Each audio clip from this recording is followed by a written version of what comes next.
Well guys, I thought it was time that I probably had a bit of an update video for those of you that are following the mystery teachings and just pretty much touch base with where we're at with this information. And also for anyone that's just finding this information now, just to give you pretty much an overview of everything that we've found so far, how we've pieced it together, and then you can go and look at all the playlists that are available on the channel to investigate all of the information for yourself. So in this video, I'm just going to pretty much go over what we've found and then just show you a few more connections that we've been making recently with more information about the divine race within mankind. Now, we know now that there is divine race within mankind of 288 divine souls, 144 tribes. There are basically 3 layers. You can look at these layers like the Trinity, and you can even see this in the way the popes wear those egg-shaped hats with the 3 tiers. They are actually representing the 3 tiers of divinity. And so Vitruvian Man, which I will link underneath this video, is showing you the first 96 of this divine race. And this divine race has all the attributes of the Macroprosopus, all fragmented mentally into mankind, manifest materially, and basically experiencing creation through the Creator and through the Ba consciousness of their souls, because the soul is also separated between the Ba, which is your consciousness located at your third eye, or some would call it the pineal gland, and your Ka, which is located at your solar plexus navel area as well as your heart. That's where you feel from, and your Ba is where you process that information from and all of the other information that you take in visually. And your Ka is basically your instinctive part of your soul, which is why you hear people speak of a gut feeling. And where you have your instincts tell you something's wrong, it's because you feel it in that part of your soul. And then it is your Ba part of your soul, your consciousness, that processes that information. And this is even what the ancient Egyptians said when you were judged on the light in your heart, that if you did not pass judgment on the light of your heart for the mortals, you would be basically sent back to Atum, the galactic center, and your Ba would be wiped from existence. But it was your Ka that was sent back to be recycled for energy, because energy can never be destroyed. But the essence of that soul can be removed, and that's what happens, because each consciousness is a facet, is a different facet, is a different personality of creation. And so this is why we have a world soul, but it's not really a world mind, it's a world soul, because we're all created from our Creator. We all have part of the Trinity within us, but consciously we have fragmented, and this is why we're all experiencing creation and each other as separate consciousness in a cause and effect way. And this is why we look at the principle of cause and effect, because it shows us that chance is but a law not recognized, meaning there is no such thing as chance. So showing that each path of this consciousness of each Ba has its own free will to navigate its existence. and it actually will then basically negate through creation by interacting externally through the fifth chakra with other conscious fragments of the Creator. So it's done in this way through our fifth chakra. It's not done through our mental. We have to express our mental. This is why we have a fifth chakra. This is why it can't all be in the mind, because we have to express the mind onto the physical. This is what makes it manifest. This is what navigates our experience. And this is why it's important that we speak truth, because it's all dependent upon the light in the heart and navigating through creation and through each destiny with truth. Because when you are following truth, it's like you are the hermit carrying the lantern. You know which path to take. It will make itself illuminated for you. It will be there because you are following the path of your divinity. And so this is basically what this information is showing, is that mankind has divinity in each of the races. Rome has destroyed this divinity by taking it away, replacing it with this external saviour brought down to the first begotten, the first emanation, which is represented here, and then completely negated another part to the first emanation, because they're a tribe, as well as all of the other messiahs, because they also come from the first emanation, and then they also create materially their own twin soul, which is why they become the 8 messiahs. And so all of that information's now just been reduced to this white saviour, which is why you see so many people confused, because they just don't know what to believe. And that's been the agenda, to absolutely hide the truth that the power is within people understanding their divinity and connection to the Creator, because each facet, each conscious facet, and this is what makes us all individual and not just a world soul, because we are individuals and we do have our individual facet, but each individual facet is here because Creator chose that facet to be represented here within the Creator's experience. So each facet has a right to exist as well as express its soul and itself through the fifth chakra. And so all these people that feel they can't have a say because they're not worthy, well, you're only placing that worth in the eyes of the system that has created an illusion. The truth is, you are here as a facet of creation, as a facet of God, and as such you are here for creation, for God and for your divinity. That's basically what it comes down to, and that's basically what having a light heart comes down to as well, and what it's measured upon. And that's basically what sin is. It's just a measure against the goodness within a soul's a soul's heart, you know, basically. And when someone is in sin, it's just meaning that you have registered that you are not doing something in alignment, and that actually equates to something. When you feel that something isn't right, that's actually equating to something within you. And so it has to be recognized and then realigned with, so that you're not out of alignment with truth, you know. Because this is why we see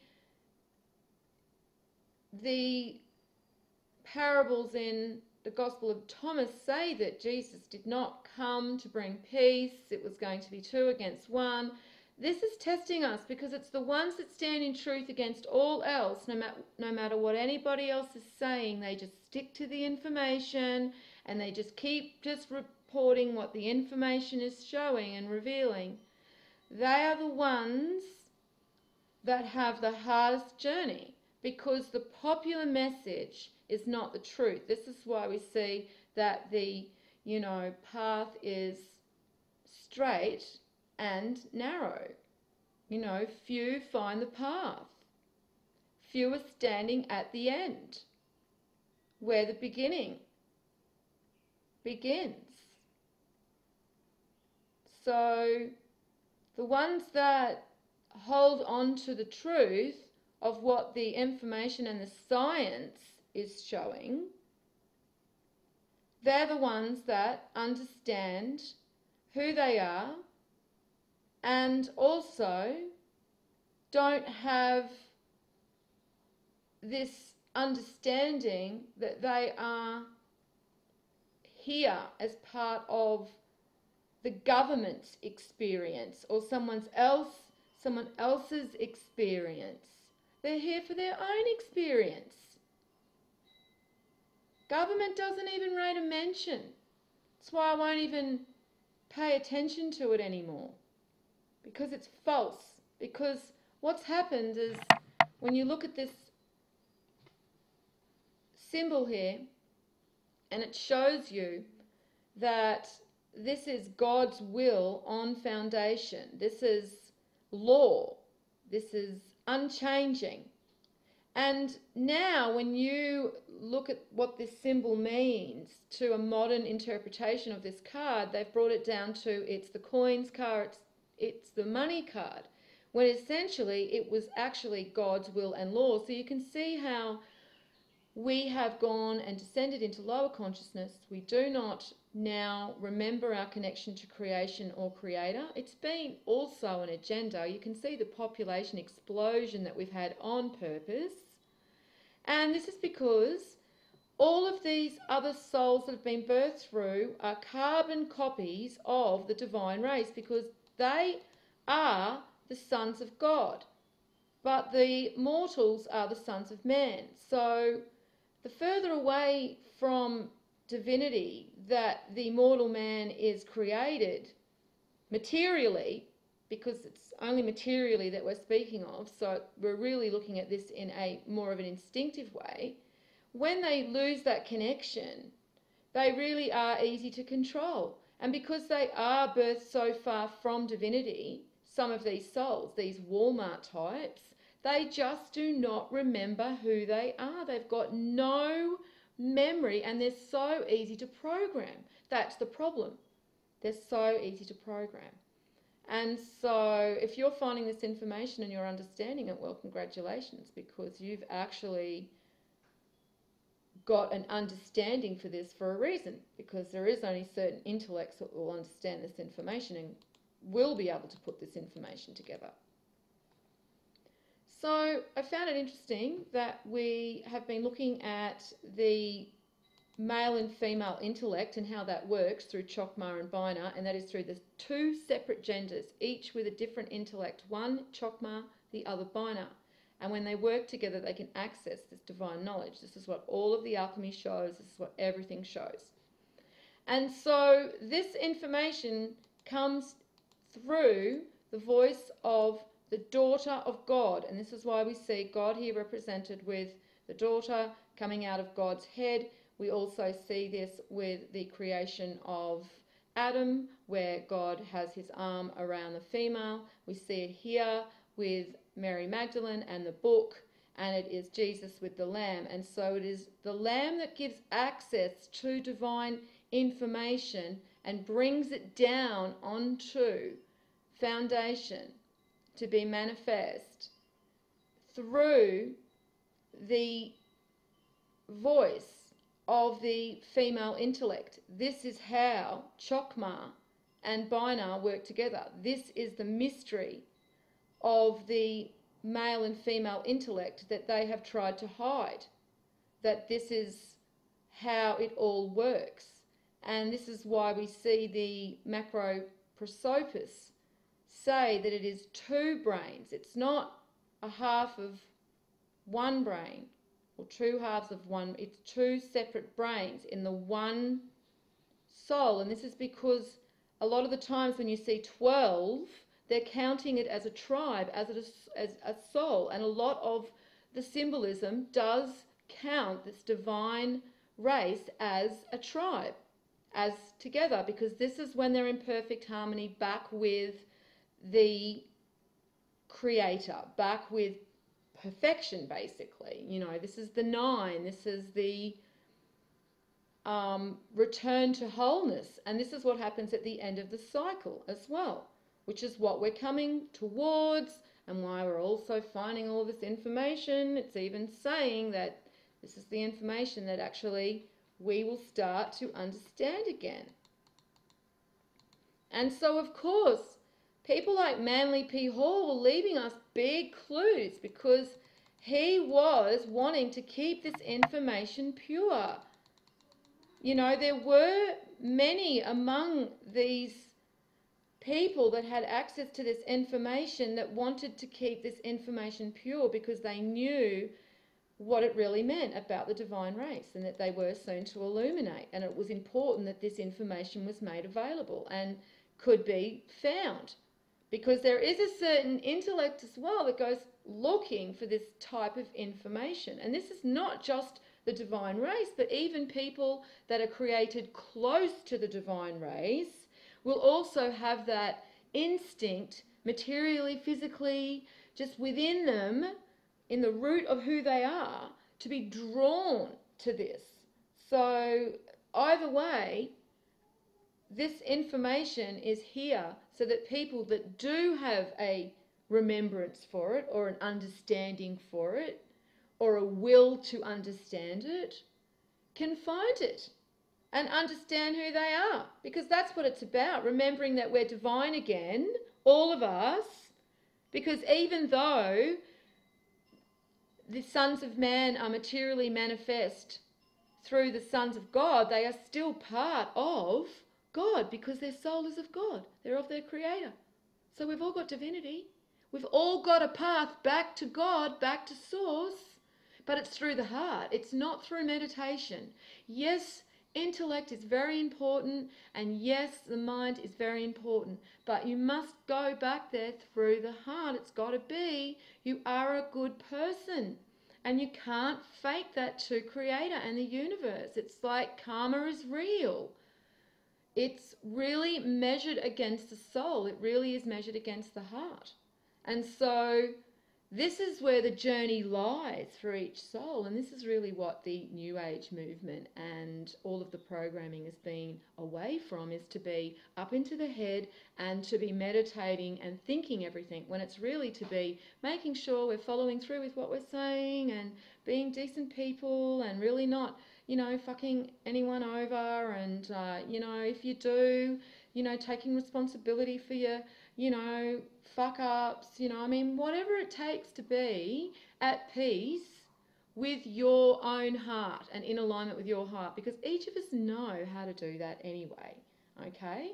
We can overrule the mind chatter and feel if we're in alignment with something. It's not impossible. So to me, that's what the journey's about, and that's what they're really not allowing us to know, and what we've got to move back into, and what really being through the heart means. It's not about learning what the electric circuit is of the heart. It's about being a really good person again and really caring, you know. And so I try and do this by putting out this information and helping others, you know, find their divinity again and remember who they are. And it just makes me feel better that I can actually do something for creation, instead of seeing it plundered and destroyed all around me, because that's all it really is. All of this programming against each gender and each race, you know, it's all just destruction, okay? This poisoning of chemtrailing and GMOs. Now, the chemtrailing is to stop the light, because they don't want the illumination of the divine race, okay, and mankind, because we're all illuminating. We have been for a very long time, actually. But we've really kind of accelerated since, definitely, probably the, you know, 70s, 60s, 70s, and then again, you know, it's come in waves. But now we really are accelerating and finding all of this information again. So they have tried to do what they can with these GMOs and vaccinations and all of this other destruction of creation. Like the body wouldn't be able to build an immunity system, like the body is not capable of looking after itself, like the people aren't capable of governing themselves at a village level. This is not something that mankind cannot do and have not done. And as I've shown in the information, it is a cycle, and we are in lower consciousness for a reason. This is why in the Gospel of Philip it says that we actually do not reap in the winter. And we're in the winter now, we're in the galactic winter, the winter of the soul, and we don't reap now, we sow now and we reap in the summer. Because now's the time to just buckle down and do what we have to do to get through this time of tribulation, basically, for people that are connected, because it's very hard. And I suppose, you know, that's another reason I like putting this information, because when you do put this information out and people find it, they don't feel so hopeless and destroyed, which is exactly, again, what their whole agenda is to do. So people have no clue to who they are and how important they really are in all of it, because we all count. As I said, this is why we're all a separate facet of the Creator, all having our own unique experience consciously, you know, but part of the bigger whole as well, because we are part of creation too. And so I wanted to bring this information here as well that has recently come to my attention about the Bat Kol, which means daughter of a voice. And it basically goes on to say it's generally manifested as a voice delivering a divine message, proclaiming God's will or judgment. The Bat Kol is sometimes described as an echo of the divine voice, although the nature of the echo cannot be described in normal terms. But then it goes on to also connect it to the dove, and that it could be loud or soft according to circumstances, but the quality of the tone was considered noteworthy. But it's all connected back to the female intellect once again, which is what Manly P. Hall was showing us, which is what we're shown again and again with the Mary Magdalene symbolism, showing her with the knowledge in the books. She's also shown all the time with the dove as well. You know, the symbolism shows that she is the one that understands the information being accessed through the Ark of the Covenant, but it must be accessed together before they can unlock the key to the information of who they really are and who mankind really is, and what Rome have tried to hide. And due to the fact that Rome don't write the script, we were able to access information that shows us this to be truth and this to be backed by science and sacred geometry. And we can see it again with this information here, the four evangelists. We've got John here is connected to the eagle, which is connected to Ketha, which is connected to the tribe of Dan. You can see it here as well. They all match. Okay, St. John is the eagle down here as well. Okay, so it's again and again, and we just don't see the twin in these paintings because that symbolism has been taken away. And you can, as I've said, still be true to the symbolism if you are showing them as a tribe. And so this is how they manage to, get away with making out that there is, that it all is in one when it is actually a tribe. And the Macroprosopus has two brains. And these two brains work together. This is what the texts say when you're interpreting them, and you can see that they are actually mentioning Chokmah and Bina in 244 and 245 down here. We have learned by tradition, which is that which written, wisdom, which is Chokmah here, which they're writing it here and here, Chokmah, okay. Okay, this is Chokmah, all right? Because wisdom is Chokmah, it is even Chokmah on the tree of life. And then it says, will cry without, and at the end of the verse it is written, she, singular, will utter her voice in the streets. In this text, the beginning doth agree with the end, nor the end with the beginning. And it goes on to say that she passeth the concealed brain from the macroscopus unto the brain of the macroscopus. So again, showing that it is the female that has the understanding for the information brought down by the divine male. So this is why there's the rule and measure. We see this in Freemasonry as well. It's the two work together, the rule and the measure. It's like the male brings down the outline and the idea, and the female colours it in and tells him what it is. This is how the male and female intellect work together, and this is what the information is showing. So that is a good way to look at it. And finally, before I go, this was also brought to my attention from William Blake. That's the painting that I wanted to bring your attention to as well, from 1826.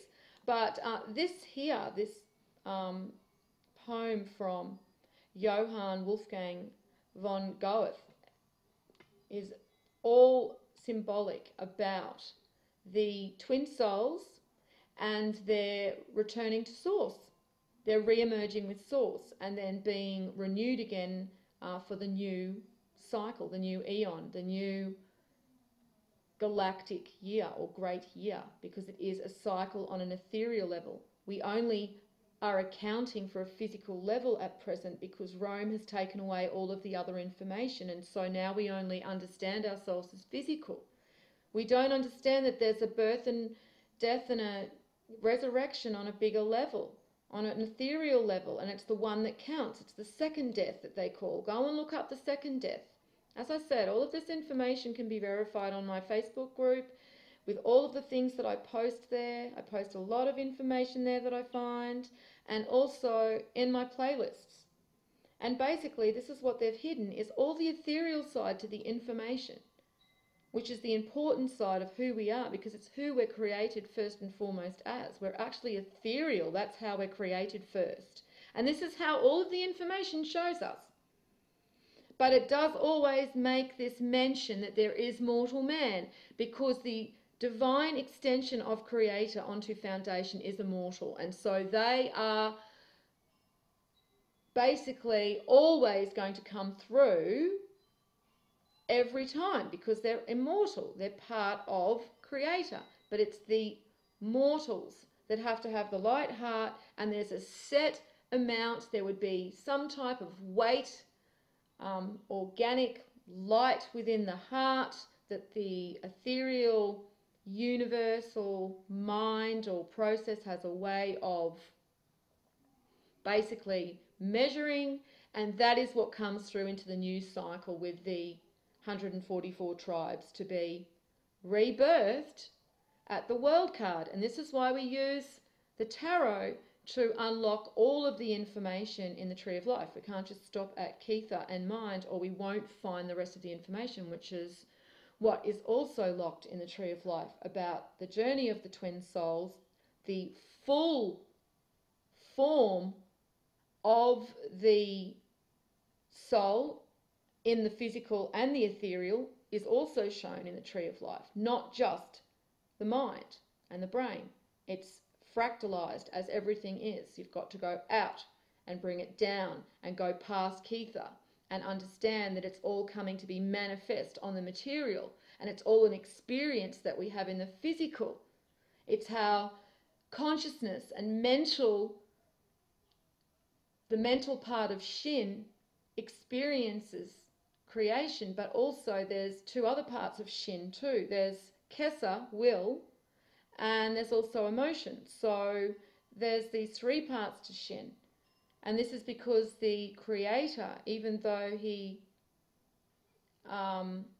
experiences creation, and I say he, but it is really two brains within the Creator, androgynous, that splits into two separate brains, but as I said, can also be seen as a tribe that work together. But initially, the creator is both male and female, androgynous, and then we've got Sirius that works like the moon works in a way to birth our souls onto creation. And so Sirius is this macrocosm of that.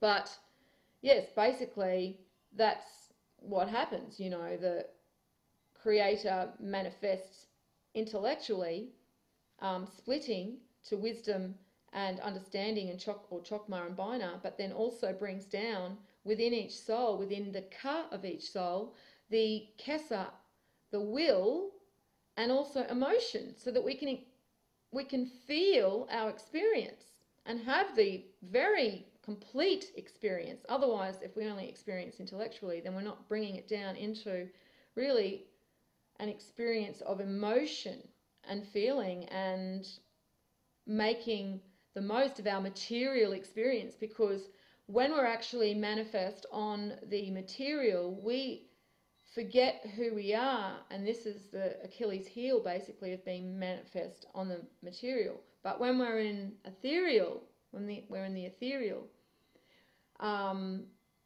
we have a full understanding of who we are. We're fully conscious, but we don't have a way to experience that in a physical way.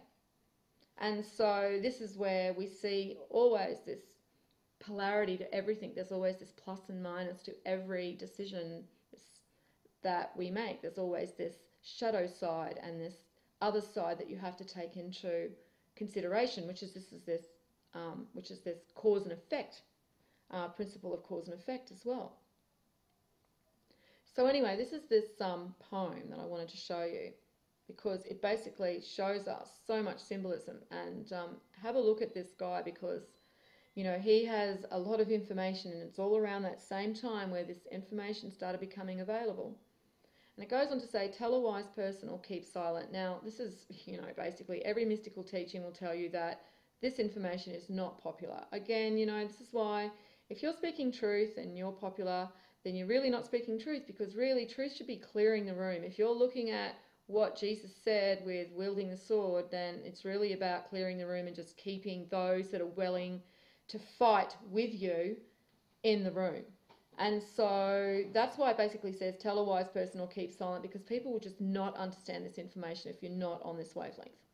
And then it goes, because, yeah, the mass man will just mock it right away, which, of course, you know, I experience all the time. But again, I've got the information and the science that backs everything up, so I don't really get why people can't understand it when it's really all relayed there. And it just keeps confirming itself the more you look for it. So that's not the problem. It's people just not being able to process the information, either due to prior prejudices or some type of feeling of not wanting to accept the information. But that's why the Fool card at the beginning of the tarot is also very symbolic when you look at the Tree of Life, because it means that we have to come at the information we're about to reveal within the Tree of Life, and we're about to decode it. We have to come at it like completely neutrally, a canvas just that has nothing on it. And so we look at this information with new eyes, and we allow the information to piece itself together like a puzzle. And we're bringing it all together from all different aspects. We're not just getting stuck in one area where someone is just telling us one interpretation of everything. We're actually going there ourselves, because we can now, because we've got access to information ourselves now, which wasn't available a long time ago. And we can piece it together ourselves and find the information keeps repeating itself over and over and over again. And that's the soul counts. We're twin souls. We're part of a divine race. This race is basically an extension of the Creator that is then manifest materially within the mortal man and experienced as mortal souls. We experience this here mortally, and we have all this opportunity in our destiny, it's already there, to find our way back to God's source. And that's basically how you should look at it. You know, not this man that's sitting in the cloud with a book, but basically God's source that's all dependent upon the weight of light in your heart, that is dependent upon whether you really do speak truth and you really do not let people corrupt creation and the creator and what the creator represents. Because when you understand what all of the symbolism means, that's what you see that the establishment are doing all the time. The whole time they're just totally corrupting everything. The image of God, they use that triangle and they scare everybody. It's just all the time, totally. So I kind of think to myself, well, you know, if I'm not the one speaking out, I don't know who is, because no one else is. Well, there are a few now, you know, and I like to just see it as just prophets, because that's what it says, okay? People that just start speaking all of this information, all right, and understanding it in the way it should intellectually, which is why we see that they are, the four evangelists are all intellectuals, okay? Because we do have to intellectualize this information as well. Okay, it does play out in the other fragments within the creation, because that's why creator fragments off. And so, you know, the eagle represents the mental. We've got man representing instinct. We've got lion representing will and law. And we've got Bina, which is also the bull, representing Ephraim and emotion.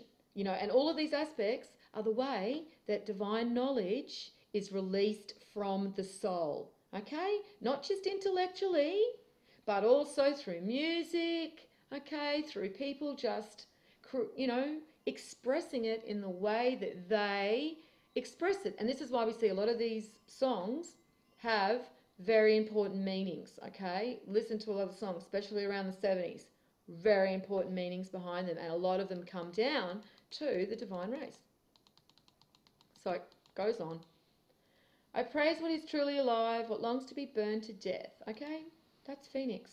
All right, coming out of the physical. All right, rebirthing into the new cycle once again, because it's just ashes. It's just the material. It's just carbon. It just falls away.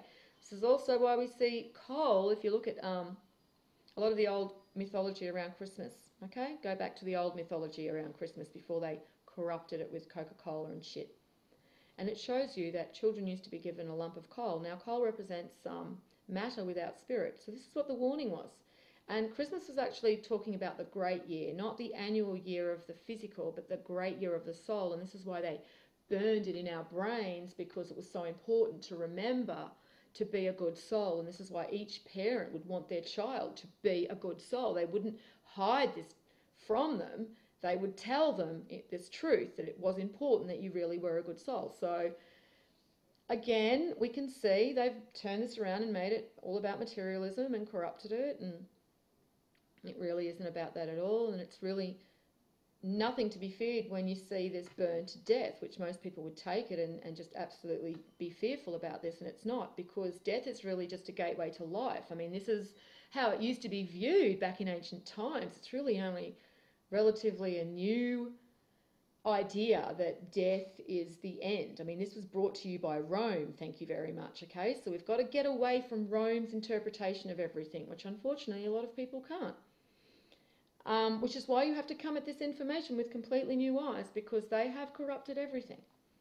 And then it goes on to say, in the calm water of the love nights, where you were begotten, where you have begotten. So we're talking here where you were begotten. That's the first begotten, the first physical begotten emanation of the divine creator, divine mind, is the male, represented in Kether, the eagle, tribe of Dan, Jesus, Odin. I mean, we can see this represented repeatedly again and again. There's a first emanation.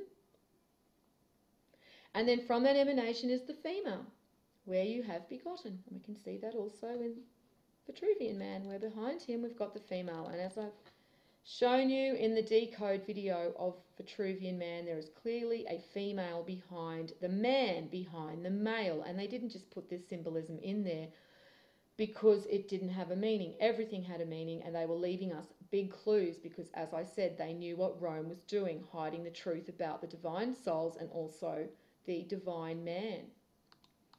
And so then it goes on to say, a strange feeling comes over you when you see the silent candle burning. And so that reminds me of the hermit with the lantern at the heart. And so this is the understanding of the self, where you finally do have an understanding for thyself.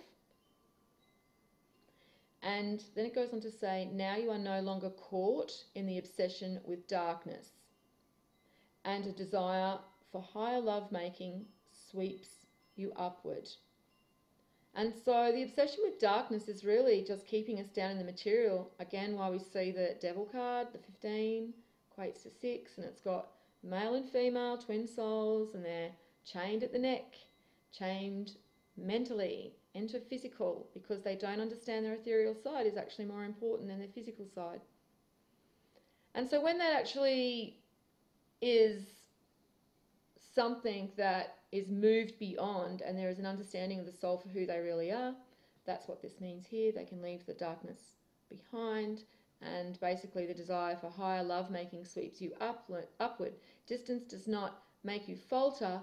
Now arriving in magic flying, and finally insane for the light, you are the butterfly and you are gone. And that is returning back to source once again. And this is shown in The Whirlwind of Lovers, okay, from William Blake, 1826, where the twin souls are returning back to source. Even shows you here. And this is what the Zohar call the bridal chamber, okay?